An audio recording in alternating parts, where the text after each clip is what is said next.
Hello everyone, চলে এলাম আরও একটা নতুন মিনি ব্লগ নিয়ে। তোমরা তো দেখেইছিলে আমার ভিডিওতে যে শপিং করতে গেছিলাম, আর আমরা কিন্তু যাচ্ছি আজকে বকখালিতে। আর আমার বন্ধুর রিসেপশান ছিল, আর সেখান থেকে ফিরেই কিন্তু বেশি ঘুম হয়নি, আর চলে এলাম রেডি সেডি হয়ে কিন্তু স্টেশনে। আর দেখো স্টেশনের চারিদিকটাই কিন্তু পুরো অন্ধকার, যেহেতু আমরা ঘর থেকে বেরিয়েছি 5:30টার সময়। বোন আর আমি, আর দেখো মা কিন্তু আমাদেরকে দিতে এসেছিল স্টেশনে, যেহেতু বোন আর আমি একা আসবো। অনেকেই তো আবার কমেন্ট করার জন্য চলেও আসবে যে বকখালি যাচ্ছ বা টলি ব্যাগ নিয়ে, অনেকেই এরকম কমেন্ট করবে। দেখো একটা ব্যাগের মধ্যে কিন্তু আমরা দুইজনেই জামা কাপড় নিয়েছিলাম, বোন আর আমি। আর তারপরে দেখো টিকিট কাটার জন্য টিকিট কাউন্টারে চলে এসেছে। তারপরে দেখো আমার টিকিট কাটা এখানে হয়ে গিয়েছে, দেখো টিকিটটা নিয়ে নিলাম। তারপরে আর কি একটু ঢং করে নিলাম, আর ভাইও কিন্তু এখানে চলে এসেছিল। কিন্তু ট্রেন চলে এসেছে, ট্রেনে উঠে কিন্তু বোন কান্না করে দিয়েছিল মাকে দেখে। মাকে ছেড়ে তো কোথাও যায় না, মাও কিন্তু কাঁদছিল ওকে দেখে। তারপরে কিন্তু আমরা বারবু স্টেশনে চলে এসেছে, টিকিট কাটা হয়ে গেছে। এদিকে আমার বাবাই চলে এসেছে, এদিকে দেখো ভাই আর বাবাই মিলে কিন্তু খেয়ে নিচ্ছিল চা।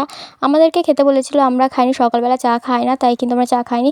তারপরে দেখো এখানে কিন্তু আমরা একটু রিলস বানিয়ে আমরা কিন্তু গেছিলাম বারুইপুর থেকে নামখানা লোকালে। এটা কিন্তু লক্ষ্মীকান্তপুর দাঁড়িয়েছিল, ট্রেনটা যে দাঁড়িয়েছে, যে কটা খাবার এসে জন্মের খাওয়ান খাইয়েছে। অনেক খাবার খেয়েছিলাম, সেগুলোর ভিডিও ক্লিপ না হয়নি। তারপরে কিন্তু বাবাই নেমে গেছিলো মশলা মুড়ি কেনার জন্য, বোন খাবে বলেছিল তাই। দেখো তারপরে কিন্তু ট্রেন থেকে নেমে কিন্তু এই যে ঠান্ডা ঠান্ডা পেপসি দেখলাম, তাই কিন্তু নিয়ে নিলাম 4 জনের জন্য 4টে 5 টাকা করে পেপসি, কিন্তু অনেক বড় বড় ছিল। ট্রেন থেকে নেমে কিন্তু আমরা বড় বিপদের সম্মুখীন হয়েছি, কারণ আমরা যে হোটেলটা বুক করে এসেছিলাম সেই হোটেলটা কিন্তু ক্যান্সেল হয়ে গিয়েছিল।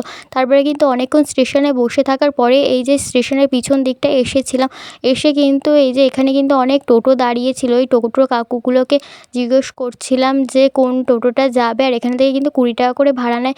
যেহেতু প্যাসেঞ্জার চলে গেছিলো, তাই কিন্তু আমাদের সবাইকারে 250 টাকা করে নিয়েছিল ভাড়া। আর টোটো কাকুটাকে বলেই কিন্তু আমরা একটা হোটেল তারপরে দেখো আমরা সবাই মিলে উঠে গিয়েছিলাম টোটোতে। আর দেখো আমরা কিন্তু এই যে প্রকৃতির হাওয়া খেতে খেতে টোটোয় করে যাচ্ছে, আর কাকুটার সাথে আমার বাবাই কথা বলছিল যে হোটেলটা নিয়ে। আর তারপরে দেখো এই যে বকখালির এই ব্রিজটা কিন্তু আমার দারুণ লাগে।